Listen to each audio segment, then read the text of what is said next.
Assalamualaikum warahmatullahi wabarakatuh. Kami dari kelompok Tekban di sini akan mempresentasikan hasil analisis mengenai Gedung Pusat Informasi. Bersama saya, perkenalkan, nama saya Hanifah Maulisina, NRP 2120231124, lalu rekan saya Alia Hanifah Syahidah, NRP 2120231110, dan Dina Isnaya Fitria, NRP 2120231228. Slide selanjutnya, yang melatar belakangi tugas ini yaitu dalam pemilihan materi yang tepat, memperhatikan aspek krusial dan prosesnya, karena berpengaruh pada kekuatan, ketahanan, estetika, biaya, dan kelestarian lingkungan bangunan. Pemilihan material perlu mempertimbangkan seperti faktor keamanan, kenyamanan penghuninya, dan faktor penting lainnya. Untuk zona bangunan itu dibagi menjadi 3 zona. Pertama, privat. Di area ini ada ruang kerja. Ruang kerja itu pakai keramik polis 30x30 warna gold. Ruang arsip sama juga pakai keramik. Ruang servis pakai keramik no polis 30x30 warna gold. Kenapa pakai keramik porselen no polis? Karena keramik porselen cocok untuk area basah. Dipilih no polis untuk menghindari licin karena basah. Lalu ada ruang publik. Ruang publik ada ruang display untuk menerima tamu. Itu memakai granit polis 60x60. Kenapa memakai granit? Karena granit permukaannya rata, membuat nyaman pengunjung. Natnya lebih kecil, itu mudah dibersihkan dan tampilannya bagus. Nah, teras depan di area depan lobby itu memakai granit 30x30 no polish. Kenapa pakai no polish? Karena area luar itu sering terkena tampias hujan dan basah. No polish itu karena area basah untuk menghindari licin. Untuk side plan ada akses masuk utama, ada kolam kecil itu pakai batu kali.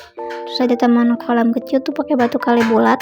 Kenapa pakai batu kali bulat? Karena batu kali itu ketahanan dan kekuatannya cukup kuat, estetikanya, fleksibilitas penggunaan, ramah lingkungan. Untuk kekurangannya sulit penanganannya karena berat dan pengikatannya sulit, biayanya mahal dan terbatas bentuknya.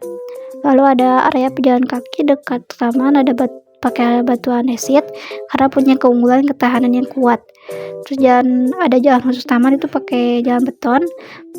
Dipakai jalan beton karena perawatannya cukup rendah, tahan cuaca, keamanannya, ramah lingkungan, dan serta ekonomis. Kekurangannya biaya awalnya cukup tinggi, waktu konstruksi lama. Ada area hijau di sekitar gedung itu pakai rumput Jepang.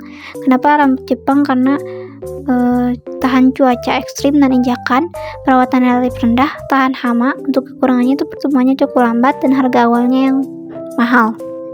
Pada bagian tampak bangunan ada 3 zona. Yang pertama ada area lobby. Untuk pintu dan jendela pakai kaca temper glass 10 mm yang merupakan kaca dengan karakteristik yang kokoh, kuat, dan aman. Kenapa pakai kaca temper? Karena pada area ini punya bukaan yang cukup luas dan menghadap timur ke arah terik matahari. Lalu yang kedua, di tengah-tengah itu ada ruang pameran. Untuk jendelanya pakai kaca bening 5 mm atau biasa disebut plot glass. Plot glass ini tidak punya warna dan permukaannya bersih rata. Biasanya dipakai di bagian interior atau eksterior. Di sini dipasang kenapa dipasang di sini digunakannya itu dipasang di bagian eksterior sebagai ventilasi dan pencahayaan ke dalam.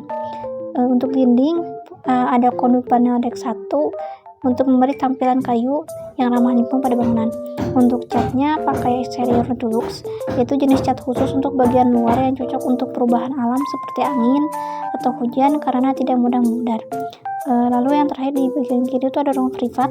Pintunya itu pakai kusen aluminium. Kenapa kusen aluminium? Karena bahannya yang cukup ringan. Lalu yang terakhir ada untuk dinding utamanya itu pakai pasangan setengah batu bata. Baik, di sini material atap ini rangkanya itu menggunakan kayu kamper.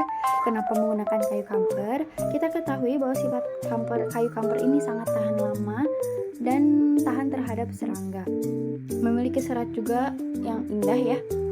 Namun kayu kamper ini dapat mengalami penyusutan dan penyemuaian yang signifikan tergantung dari lingkungan sekitarnya juga. Nah, itu kekurangannya kayu kamper. Dan di sini ada rangka beton. Kami memilih rangka beton ini karena kekuatannya atau durabilitasnya yang sangat tinggi. Baja dalam rangka beton memberikan stabilitas struktural yang luar biasa dan fleksibilitas desain.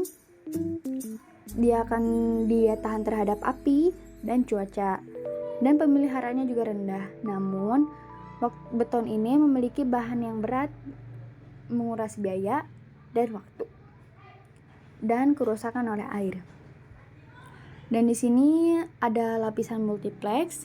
Kami gunakan lapisan multiplex ini pada bangunan kami sebelum menempatkan atap bitumen.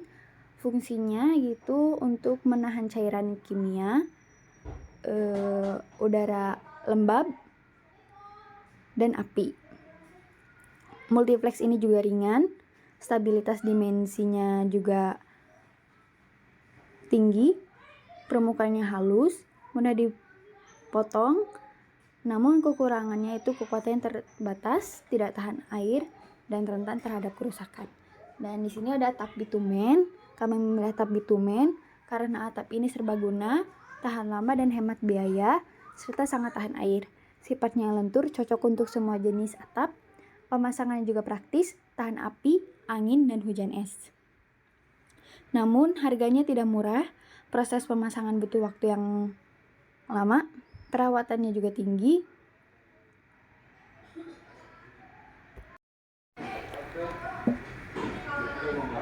Dan membutuhkan perlengkapan instalisasi yang tidak sedikit. Lalu material dinding, untuk bahan-bahan dinding sama saja, ada semen, pasir beton, kerikil kecil. Namun di sini kami menggunakan batu bata merah karena batu bata merah ini terbuat dari tanah liat yang bersifat tahan lama. Dia bisa bertahan hingga ratusan tahun. Dia juga tahan terhadap api, tahan terhadap cuaca, ramah lingkungan, mudah diperbaiki. Namun batu bata merah seringkali membutuhkan lebih banyak waktu